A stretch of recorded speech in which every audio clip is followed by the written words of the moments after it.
திருச்சிற்றம்பலம். அரரம பார்வதிபதையே அரகர மகாதேவா. சிவமயம் சேனலில் இன்று சிவபெருமான் வேறு முருகப்பெருமான் வேறு அல்ல என்பதை பார்ப்போம். உண்மை அறிவு இன்பமாய் விளங்கும் சிவத்தின் அருள் வடிவமே தமிழ் கடவுள் என்று போற்றப்படும் முருகப்பெருமான். எல்லாவற்றையும் கடந்தும் உள்ளும் இருக்கின்ற சிவம் என்கின்ற பரம்பொருள் உயிர்களுக்கு அருள் புரிவதற்கு எடுத்து வந்த இன்னொரு வடிவமே முருகப்பெருமான்.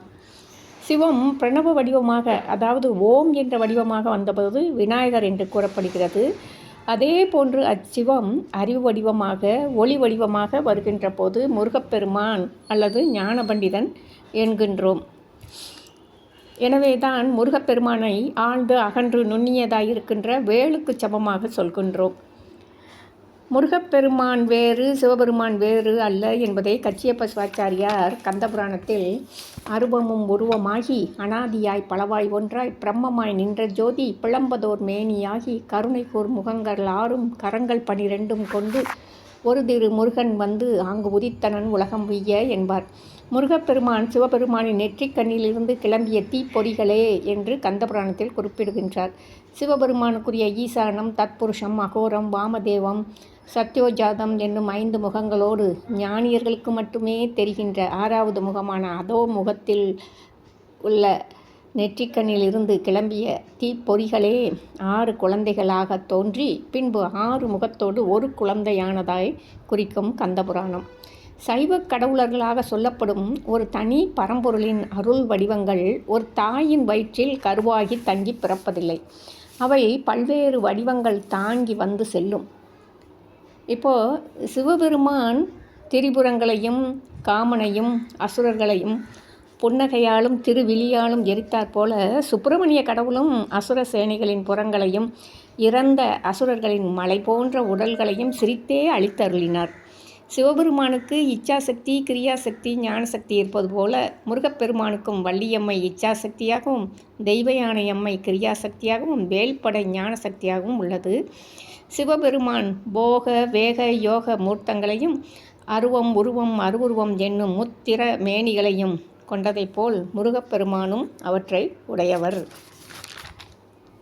சிவபெருமான் 5 தொழில்கள் பண்ணுவது போல் முருகப்பெருமானும் 5 தொழில்கள் நடத்தி அருள்கிறார். முருகப்பெருமான் தமிழ் பிரியன் என்பதை அருணகிரிநாத பெருமான் திருப்புகழில் மொய்தார் அணிக்குழல் வள்ளியை வேட்டவன் முத்தமிழால் வைதாரையும் அங்கு வாழ வைப்போன் வெய்யவாரணம் போல் கைதான் 20 உடையான் தலை 10 கத்தரிக்க எய்தான் மருகன் உமையால் பயந்த இளஞ்சியமே அப்படின்னு பாடுவார். முருகப்பெருமான் செந்தமிழ்நாட்டில் தமிழ் பேசுவோருடைய குலத்தில் திரு அவதாரம் செய்த வள்ளியம்மையை மணந்தவர் என்பதனால் முருகப்பெருமான் செந்தமிழ் பிரியன் என்பது தெளிவாகின்றது. தேனூறு கிழவிக்கு வாயூறி நின்றவன் என்பார் குமரகுருபரர். தேனூறும் சொற்களுக்கு அப்படி வாயூறி நிற்பாரான் நம்ம முருகப்பெருமான். நக்கீரர், பொய்யாமொழி, அருணகிரிநாதர், சிதம்பரடிகள், குமரகுருபர், ராமலிங்க அடிகள், பாம்பனடிகள் முதலிய அடியார்கள் அவரை துதி செய்து அருள் பெற்றவர்கள். வயது அருள் பெற்றவர்கள் பாடியது அப்பன் இறந்துண்ணி ஆத்தாள் மலை நீலி ஒப்பரிய மாமன் உரி திருடி சப்பைக்காலன்னன் பெருவயிரன் ஆறுமுகத்தானுக்கு இங்கு என்னும் பெருமை இவை என்று ஒருத்தர் பாடுறாரு.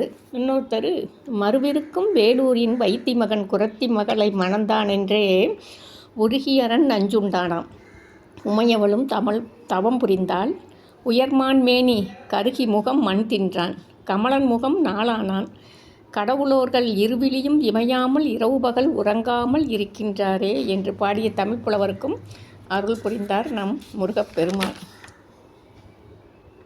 கந்தவேலுக்கு தந்தையாகிய அந்திவண்ணரும் அவ்வண்ணமே தமிழ் வேட்கை உடையவர். மதுரையில் 49 புலவரில் தாம் ஒருவராயிருந்து தமிழ் ஆராய்ந்ததும் மதுரவாசகமாகிய திருவாசகம் கேட்கும் பொருட்டு மண் சுமந்து அடிபட்டதும் இரவில் ஒரு தடவை அல்ல 2 தடவை பறவை வீட்டிற்கு தம் வேதங்காணாத வித்தக திருவடி சிவக்க தூது சென்றதும் இத்தமிழின் பொருட்டன்றே. பித்தா என்று வைத்த சுந்தரருக்கு ஐராவண ஆணையை அனுப்பிய அருள் தகமையை என்ன உள்ளத்தில் உவகை ஊற்றெடுக்கின்றதே. அப்போதான் சுந்தரர் பாடுவார்.